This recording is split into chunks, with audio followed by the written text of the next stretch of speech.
I think I didn't do anything wrong, just spent a weekend clearing my head, but somehow that short trip turned into proof of betrayal. Because my husband saw the photos online before I even got home. Now everyone says I deserve what's coming, and maybe they're right, but I still don't think I cheated. Before we dive deeper into this story, I have one small request. Please subscribe, drop a like, comment and hit that hype button to boost this channel so more people can discover these incredible stories. I'm Liora Venn, and I swear I didn't do anything wrong. At least, that's what I keep telling myself when people whisper behind my back, scrolling through those photos like they prove something. I only spent one weekend away. Just 2 nights to clear my head, to remember who I was before life became a list of bills and schedules. But somehow, that trip turned into a scandal, a headline, a reason for my husband to turn our marriage into paperwork. Everyone says I cheated. I say I just needed space. Evan never raised his voice, not once. He didn't demand answers or throw accusations. He just went quiet, calm in a way that felt almost cruel. Now that silence has teeth. My friends think he's being cold. My mother says I should apologize, but I still can't decide what exactly I'm supposed to be sorry for. For wanting attention. For smiling in a picture with someone who made me feel seen. I thought I could control the story, post the right captions, make it look harmless. But when Evan saw those photos online, everything I thought was harmless became evidence.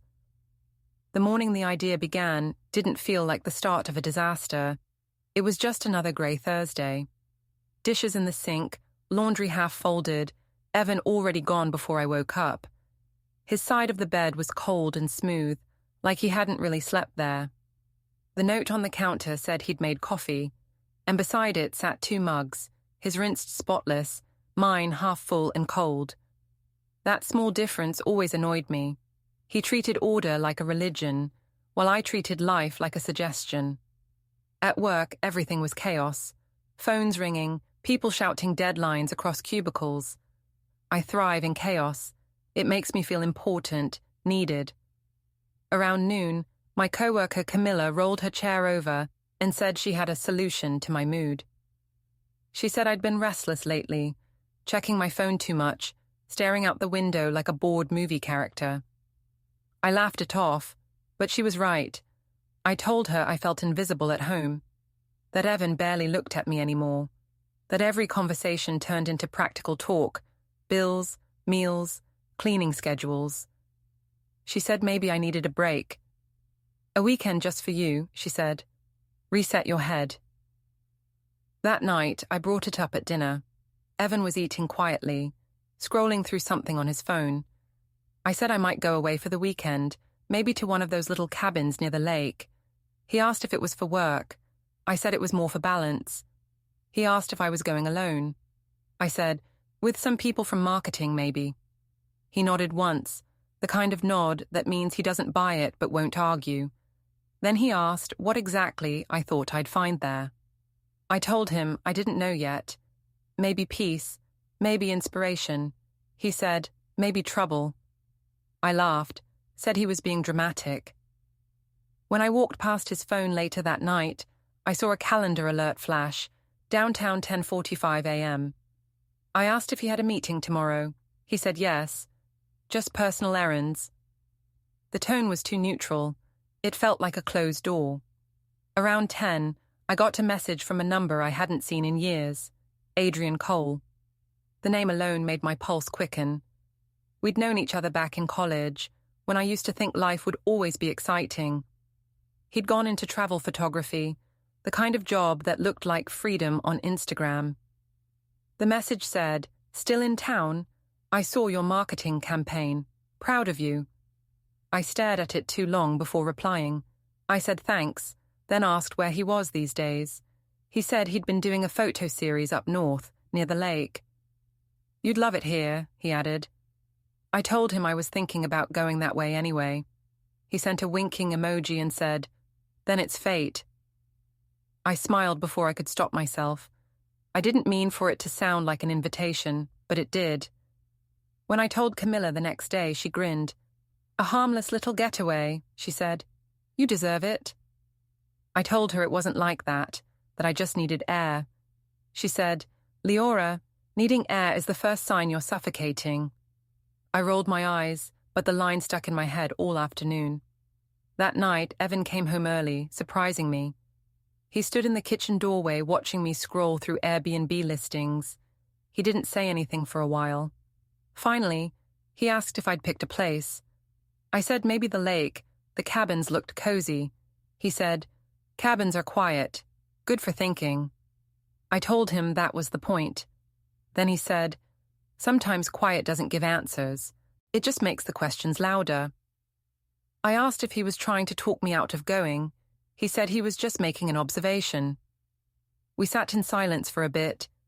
The only sound was the printer from his home office, humming faintly, spitting out a single blank page. I asked if something was wrong with it. He said no, he was testing it. I didn't believe him, but I didn't push. He'd been printing at strange hours lately, closing his laptop whenever I walked by. Once, I'd seen a flash of a spreadsheet open.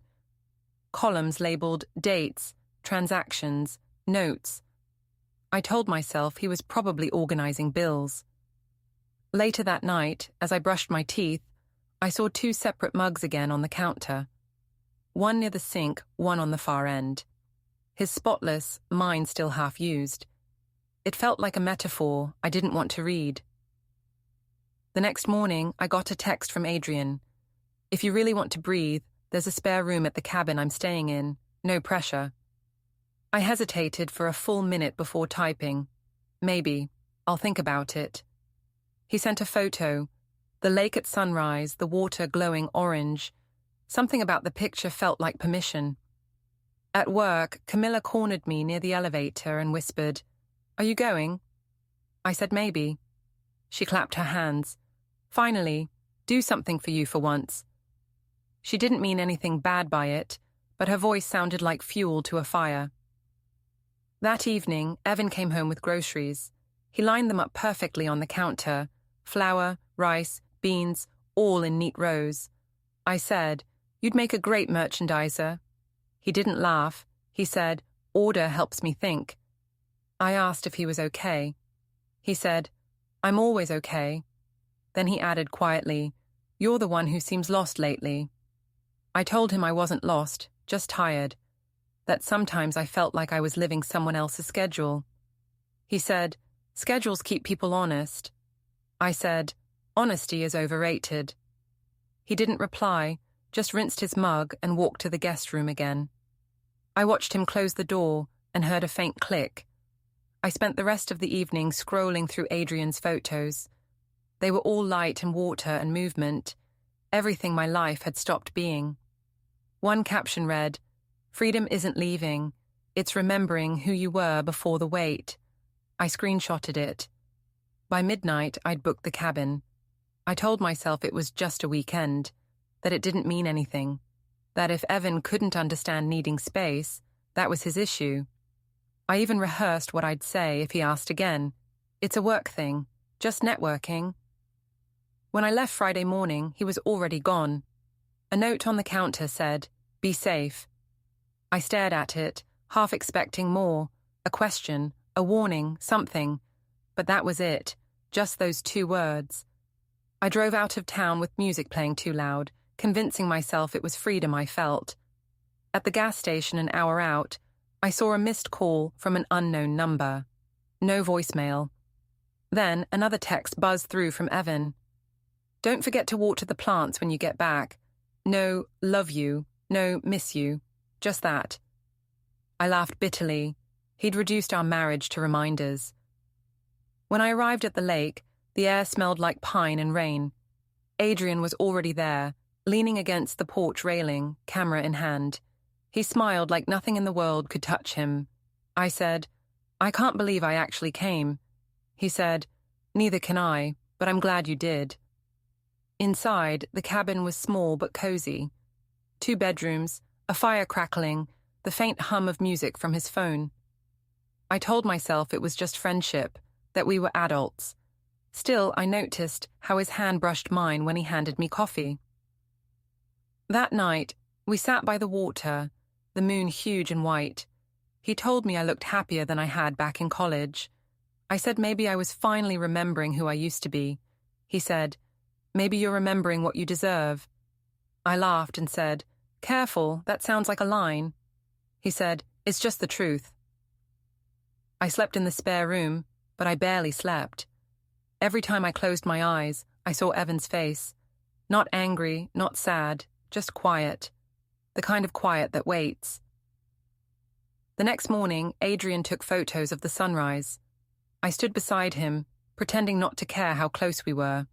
He asked if I wanted to be in a shot. I said sure. He showed me the picture after, me smiling against the light, the lake behind me. I looked freer than I felt. By afternoon, I posted it online with the caption, "Needed this." The likes rolled in instantly. Camilla commented a heart emoji. Someone else wrote, "Living your best life." I smiled. It felt good to be seen. When I came back Sunday night, the apartment felt cleaner than usual. Too clean. The guest bed was made perfectly.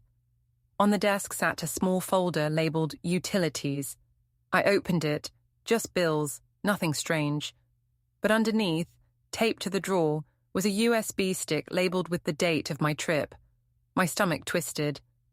Evan came home half an hour later. He looked calm, not angry.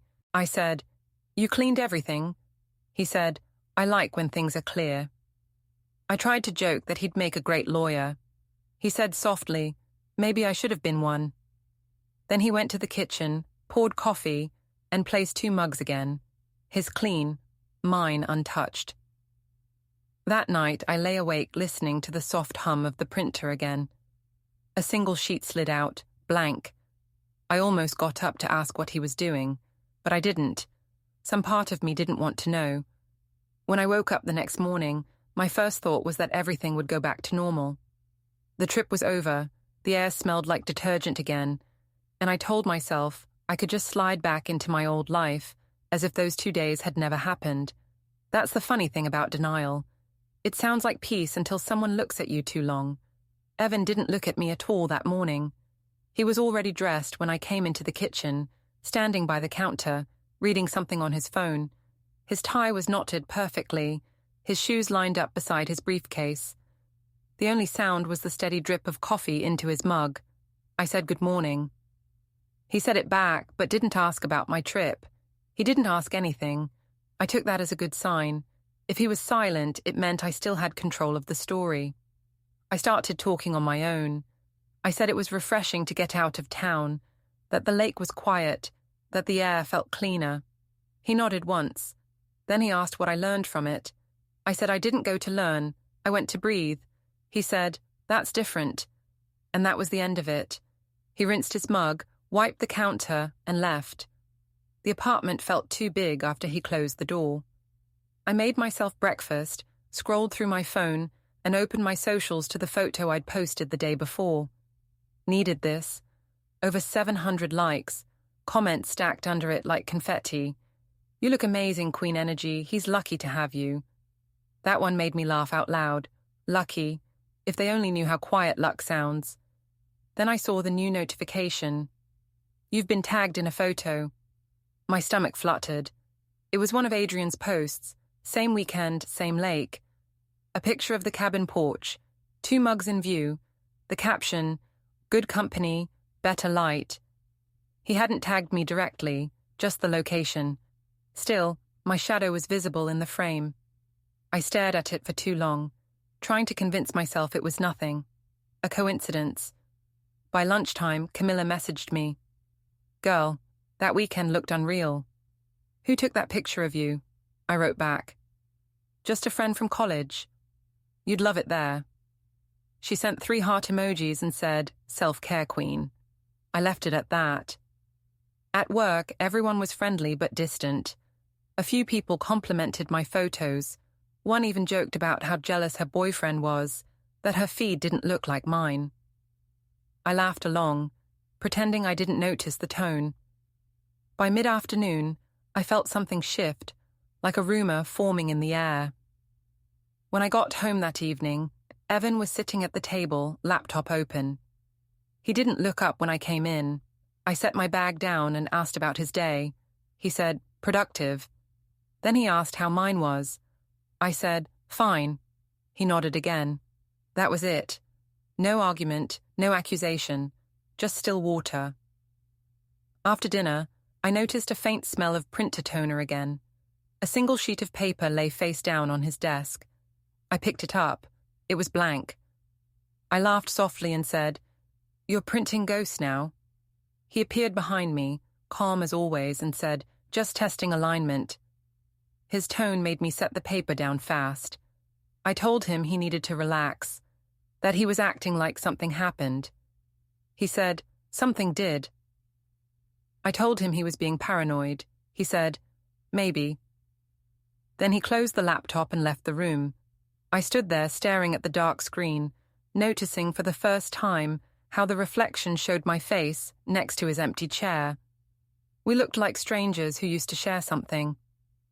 Later that night, I checked my phone again. The post from Adrian was blowing up. Someone from work had commented, "Wait, is that you?" Another replied, "Sure looks like her." My throat tightened. I deleted my own post, telling myself it was just to clean up my feed. Around midnight, I heard the soft click of the guest room door closing. I lay there in the dark, scrolling, searching for new notifications. My hand shook when I saw one more tag. Someone had shared Adrian's post to their story with the words, "Same girl from the marketing campaign?"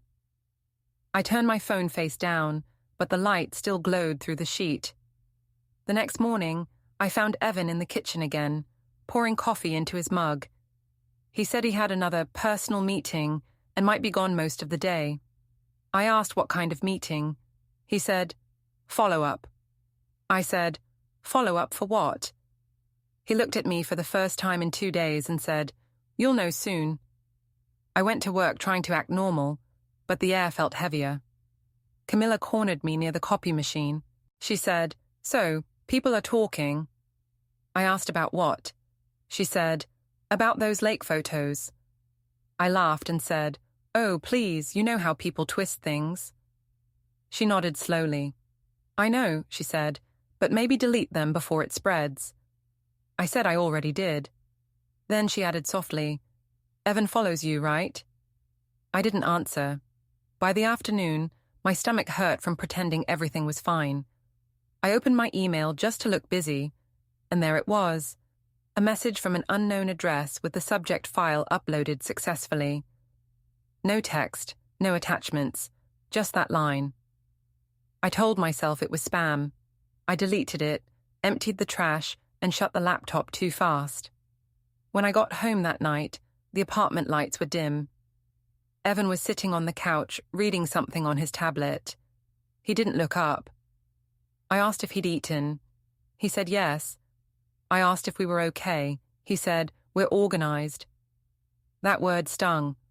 I said, "You're acting like you're auditing me." He said, "I don't need to. People post everything these days." I froze. My chest went cold. I asked what he meant. He said, "Nothing. Just that truth is easy to find when people share it themselves." Then he stood, walked past me, and went to the bedroom. The door clicked softly behind him. I sat down on the couch and opened my phone again. The post was gone, yes, but screenshots live forever. In my messages, Adrian had sent another photo. This one of the lake reflection at night. Just water, moonlight, and our shadows sitting side by side. "Miss this view," he wrote. I typed, "Don't send these anymore," then deleted the thread. The next few days blurred together. At work, people avoided eye contact. At home, Evan moved like a ghost. Quiet, deliberate. He stopped leaving notes. He didn't need to. Everything he wanted to say was in the air between us. One evening, as I reached for the sugar jar, a slip of paper fell out, a printed list titled Household, Archive A. I frowned. Evan walked in just then and saw it in my hand. His voice was calm. "That's just budgeting," he said. I nodded slowly. Sure, I said. He took the paper gently, folded it once and slid it into the drawer. The lock clicked again. That night I messaged Camilla. I said, he's acting weird, like, too calm. She said, that's worse than anger. Be careful. I told her she was overthinking. She sent back a single line. So are you. Saturday morning, I found a small USB drive sitting beside the coffee maker. It was labeled with yesterday's date. I picked it up, confused. Evan came out of the bedroom buttoning his shirt. I asked what it was. He said, something I'm working on. I laughed and said, you don't even like computers. He smiled faintly and said, you'd be surprised what I learn when I need to. When he left, I sat at the table holding the USB. I almost plugged it into my laptop, but something stopped me. A strange fear. Instead, I slipped it into a drawer and tried to pretend it wasn't there. Later, I decided to get ahead of the story. I posted a cheerful photo of myself at brunch, captioned, "Fresh start." Nothing beats home. The comments were polite, but the likes were fewer now. People could sense it, the shift, the undertone. Online sympathy fades faster than truth. That evening, Evan came home with groceries again. He placed them in neat lines like always. I tried to make conversation, said we should go out to dinner sometime. He said, we will. Public places are best for big moments.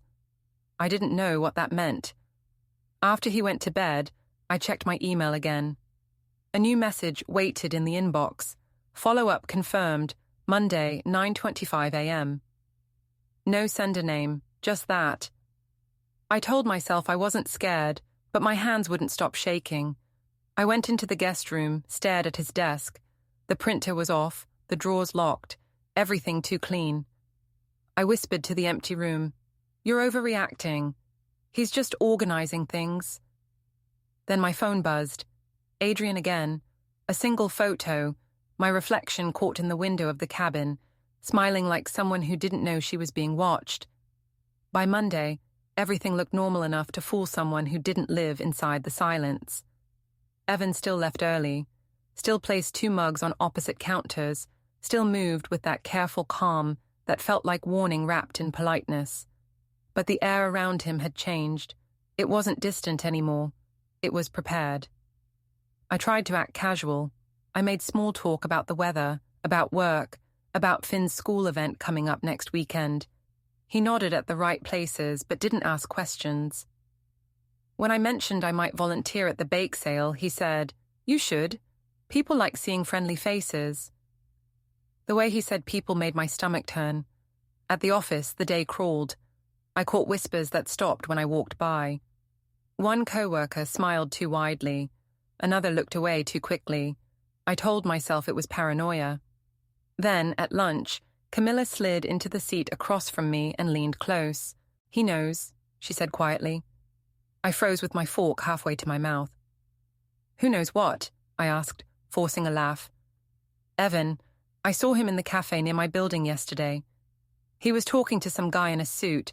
I thought it was a client, but then he pulled out his phone, and I swear he showed him your pictures, the ones from the lake. I felt the blood drain from my face. You're sure? She nodded. He looked calm, like he'd already decided something. I laughed a little too loudly. You're being dramatic. He's just embarrassed. Camilla's eyes softened.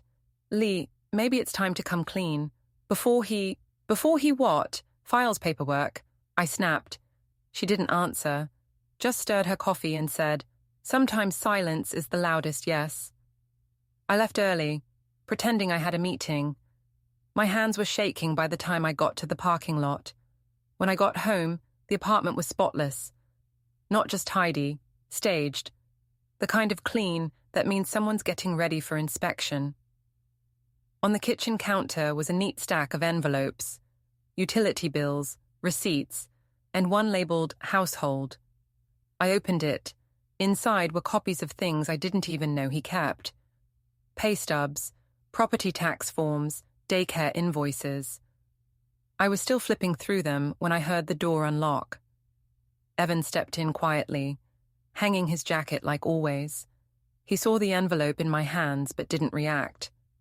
"What is this?" I asked. He said, "Documentation." "For what?" He said, "For later." I laughed because that was the only sound left.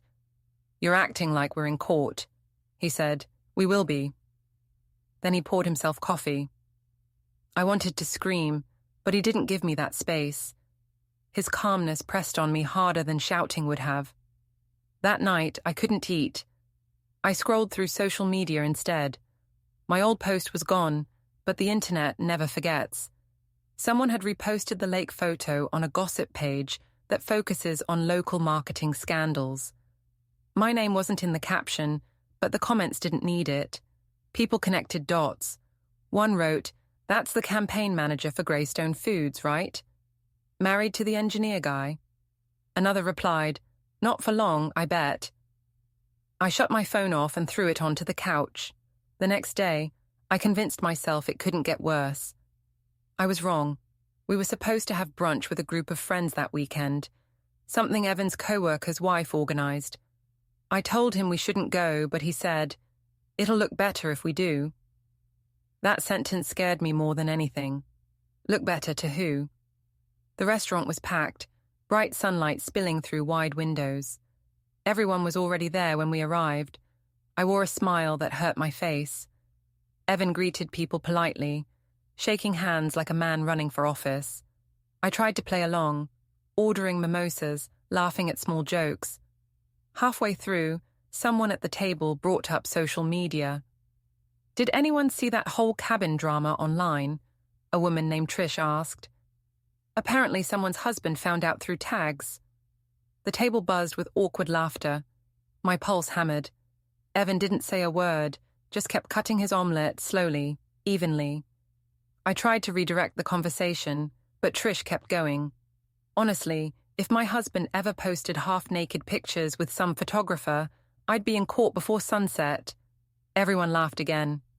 Evan smiled faintly. "Court's an interesting word," he said, his tone perfectly neutral. Then he looked at me, just for a second, and went back to his food. I could feel the heat creeping up my neck. To save face, I forced a joke. "Oh, come on. Not everyone needs to live like it's the 1950s. Some people can handle modern relationships." Trish laughed uncertainly.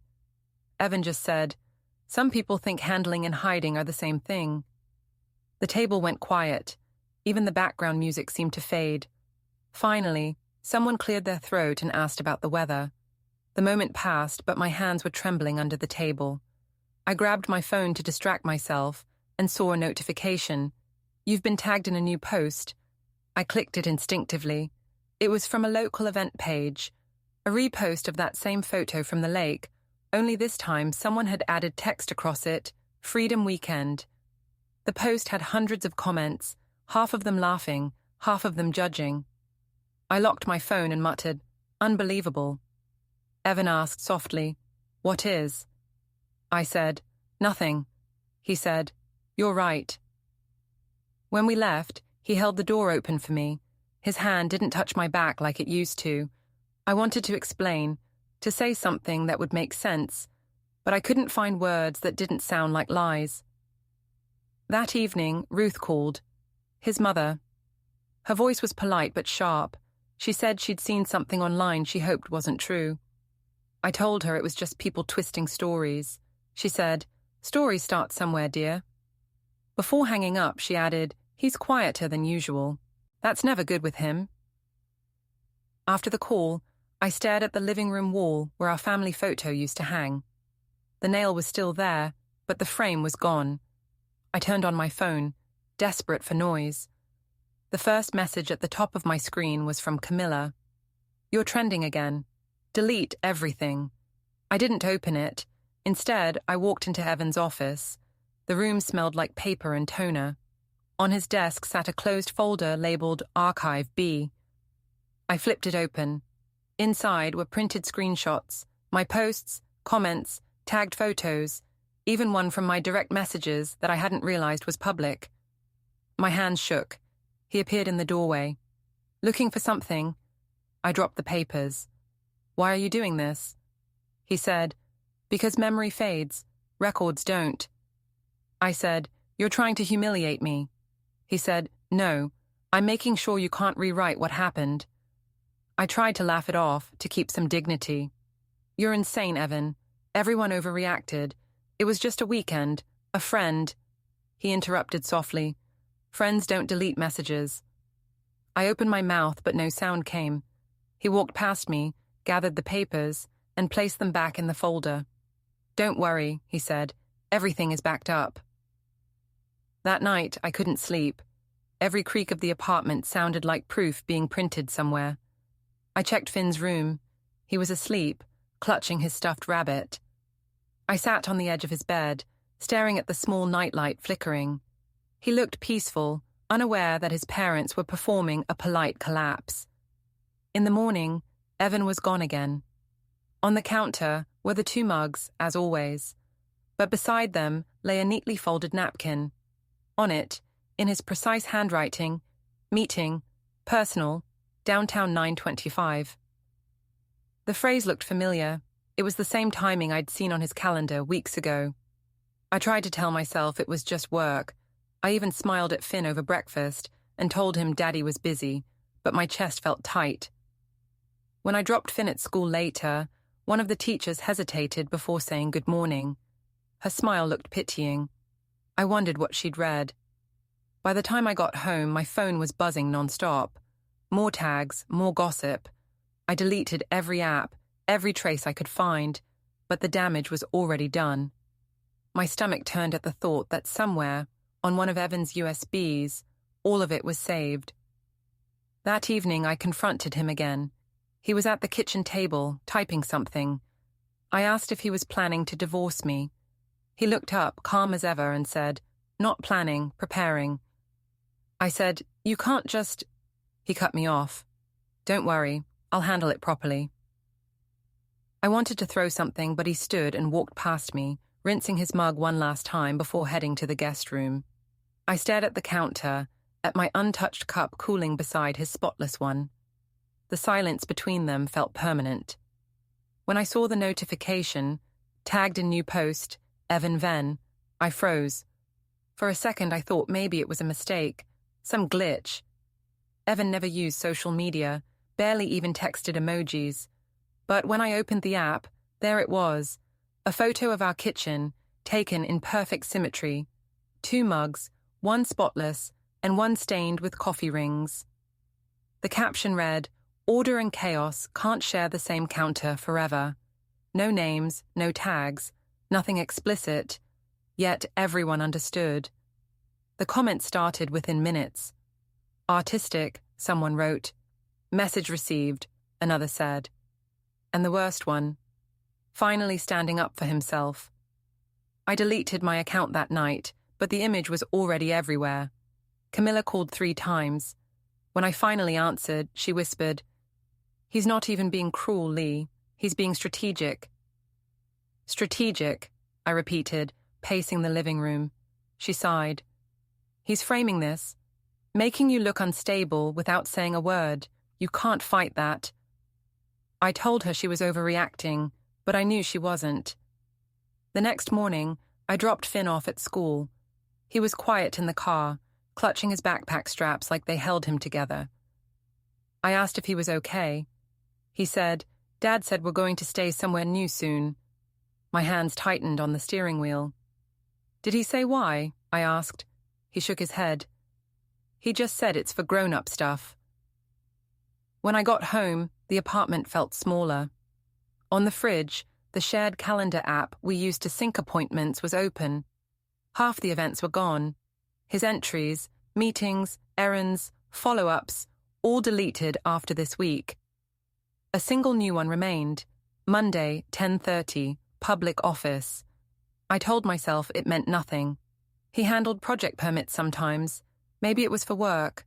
But deep down, I knew. That evening, Ruth showed up at the door without calling. She looked tired but composed, holding a small box. Inside were the photo frames from our hallway, our wedding, Finn's first steps, vacations. She said softly, "He asked me to return these. Said you'd understand." I didn't. Or maybe I did and couldn't admit it. "Ruth, this isn't fair," I said. "He's turning everyone against me." She studied me with that quiet disapproval only mothers can manage. "He's not turning anyone, dear. People just saw enough to decide for themselves." "I didn't even do anything wrong," I snapped. She sighed. "You did something he can prove." Then she turned and left. That night, I sat on the couch, scrolling through my old photos, deleting everything that looked suspicious. Each image felt heavier than the last. The silence in the apartment was unbearable. I kept waiting for the faint sound of the printer or his calm voice saying something ordinary. But the house stayed still. When Evan came home late, I asked if we could talk. He said, "We're past that." I followed him down the hallway. "You can't just decide that." He stopped and looked at me. "I already did." I wanted to beg, to explain, but his face was unreadable. I said, "You're punishing me for one weekend." He said, "No, I'm protecting what's left." I asked what that meant, but he'd already walked into the guest room. The door clicked again, that sound now like punctuation, at the end of every sentence we couldn't finish. The next day, I met Camilla for coffee. She looked uncomfortable, stirring her drink too long before speaking. "He's meeting with someone, Lee. My cousin works at a firm downtown. She saw him there yesterday. With documents." I laughed, sharp and brittle. "Documents for what? You make it sound like a spy movie." Her expression didn't change. "You might want to get ahead of it, before he does something permanent." When I got home that evening, Finn's drawing from school was on the table. A family portrait, but the two adults were standing far apart, each holding one of his hands. My chest ached. Evan came in moments later, still in his work clothes. He looked at the drawing too. "He's more observant than we give him credit for," he said quietly. I said, "Then maybe we should fix it." He looked at me, calm and final. "I already am." The next morning, the printer hummed again before dawn. I sat up in bed listening to it, heart pounding. When I walked into the hallway, the sound stopped. Evan was gone. The machine light blinked faintly, one page resting in the tray, blank again. I wanted to tear it up, scream, anything. Instead, I sat down and stared at it until the sun came through the blinds. Later that day, Finn asked if he could sleep at his grandmother's that weekend. I said sure. When I texted Ruth to confirm, she replied, "Evan already arranged it." I stood in the kitchen staring at that message, at the space between the mugs. For once, I rinsed mine too, made them match. That evening, he came home earlier than usual. He didn't go straight to the guest room. He stood by the counter, looking at the two clean cups. "You cleaned up," he said. "I'm trying," I answered. He nodded. "That's good. I have everything I need now." I froze. "Everything you need for what?" He glanced at the clock. "You'll find out soon. I want this to be handled properly." There it was again. Properly. That word had become a blade. He left before I could ask more. I called Camilla that night. She said, "You need to prepare for Monday." "Prepare for what?" I demanded. "For him to stop being quiet." The phone line went dead after that. I sat alone, the silence pressing down until I could hear the soft tick of the wall clock. The time felt heavy, counting toward something I couldn't stop. Monday arrived with a strange weight. The sky was grey, the kind of dull light that makes everything look smaller than it is. I told myself I could still control the story, that I could make Evan understand it was just a weekend, just photos, nothing more. But when I saw the envelope sitting on the counter, plain, unmarked, neat as always, I felt a tight knot in my chest. I walked past it, pretending not to see. Finn sat at the table, eating cereal quietly. I asked him about school. He said it was fine, but he kept glancing at the counter, at the envelope. I forced a smile and told him breakfast would be fun if we talked about his upcoming project. He nodded but didn't speak much. Evan came home later that morning, calm as ever, carrying nothing, hands empty, expression unreadable. I tried to sound casual. Morning, busy day? He nodded. Yes, productive. I said, You'll tell me about it later. He didn't answer immediately. He set his mug down, clean, on the far end of the counter.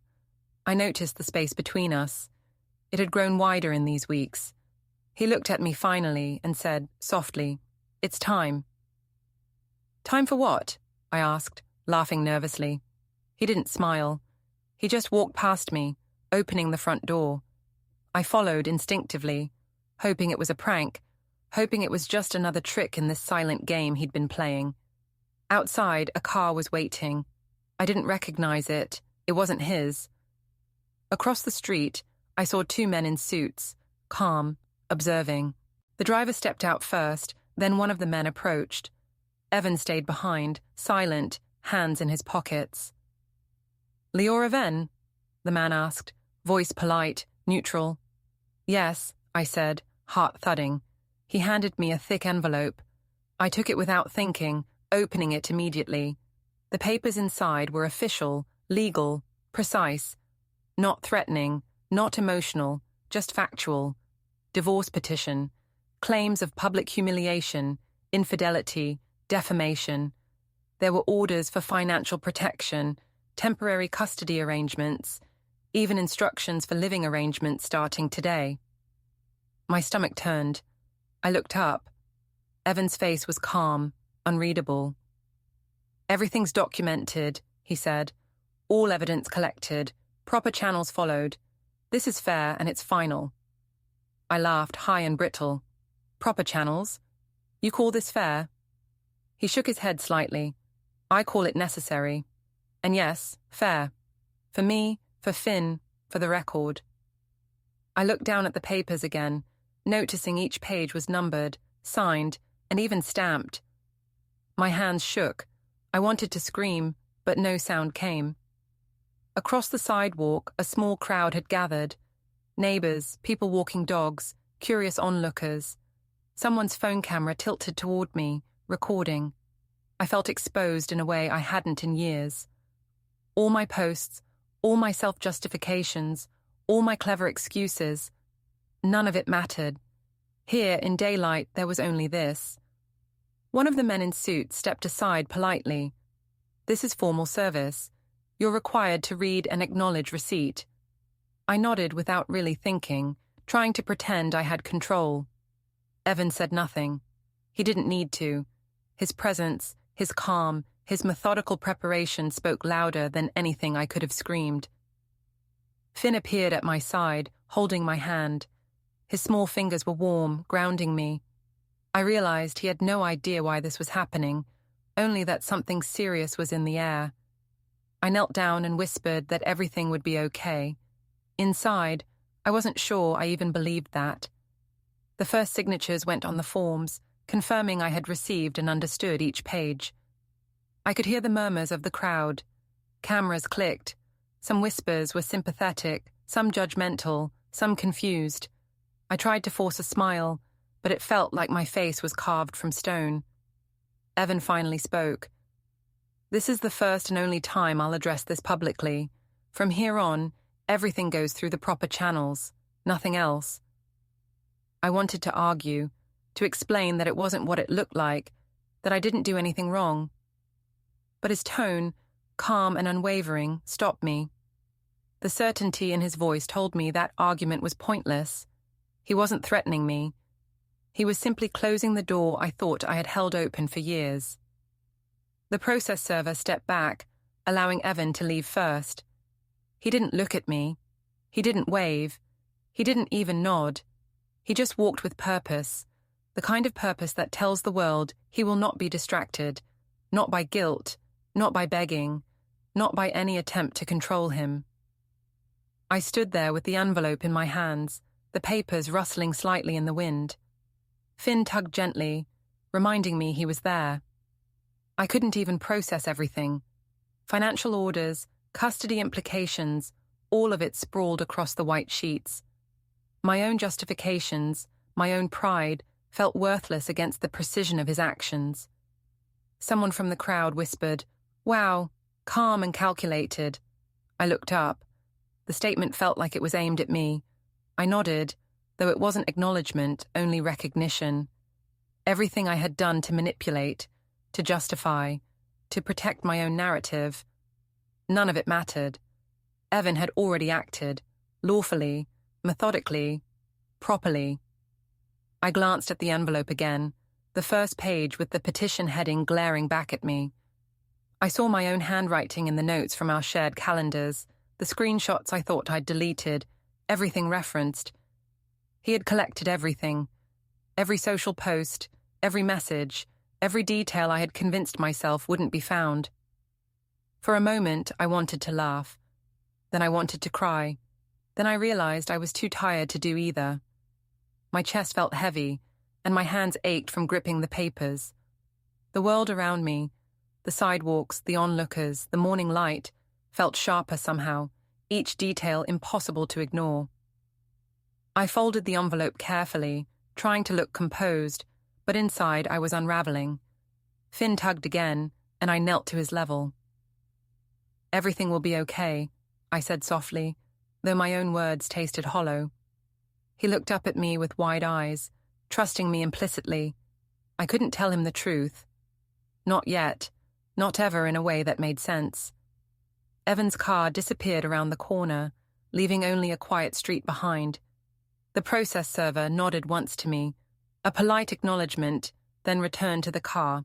I stood in the middle of the sidewalk, clutching the envelope, feeling the weight of months, no, years, of decisions, of arrogance, of misplaced pride. This wasn't just about the weekend, or the photos, or even the lies I had told myself. It was about control. Evan had taken it back quietly, deliberately, lawfully. I realized, with a sinking feeling, that I had never had it in the first place. The crowd started to drift away. Someone muttered, "She's in trouble now." Another whispered, "Wow, methodical husband." I let my eyes wander, taking it all in. Public judgment, private consequence, the unfolding of something I had always thought I could manage. I didn't move for a while, just stood there, Finn holding my hand tightly, the envelope pressed against my chest. The papers inside could change everything. Finances, custody, even where I slept tonight. And yet, Evan's calm, deliberate absence was louder than any scream, any insult, any justification I could offer. I finally turned to walk home, Finn skipping slightly beside me, unaware of the legal storm we were stepping into. The envelope felt heavier with every step. I could feel the eyes of the onlookers, the judgment of strangers, the quiet power of someone who had already won without raising a voice. Inside, the apartment was silent, almost sterile. The mug still sat on opposite ends of the counter. I placed the envelope on the table, unfolded it once more, tracing the text with trembling fingers. The implications were immediate. The weekend was over. My justifications meant nothing. And for the first time, I understood. Evan's patience, his planning, his refusal to fight with emotion, that was the most formidable weapon of all. I sank into the chair beside the table, Finn's small hand resting on mine. I stared at the envelope, at the precise wording, at the evidence of my own recklessness, and I knew there was no way to spin it, no story to control, no escape from what had been set in motion.